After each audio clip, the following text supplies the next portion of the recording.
Hello friends, in this video we are going to discuss about the previous year GATE question number 10. This question they have asked in the exam GATE 2009.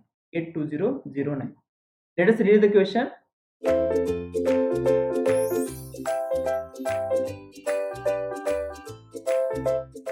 An SCR is considered to be a semi-controlled device because, and they have given the four options. Okay, so as we know, at the time of SCR theory, we have discussed that it is a semi-controlled device. Why SCR is known as a semi-controlled?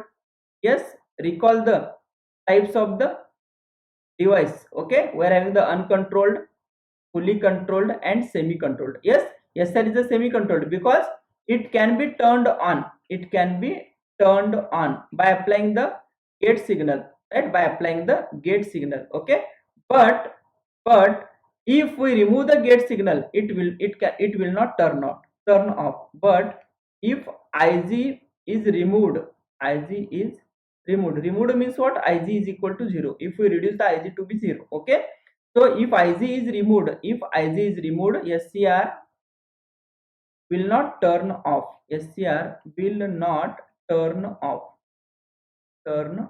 Okay, so that's why yes, SCR is known as the semi-controlled device. Okay, so SCR can be turned on by using the gate signal, but if gate pulse is removed, SCR cannot turn off. So that's why it is known as the semi-controlled device. Okay, so if you check the options, it can be turned off but not on with a gate pulse. It is not correct. Okay, next, it conducts only during one half cycle of an alternating current wave. No, it can be turned on but not off with a gate signal, right? It can be turned on but not turned off with a gate pulse.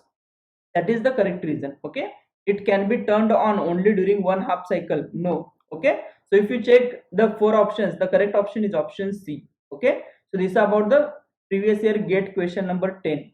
This question they have asked in the exam GATE 2009.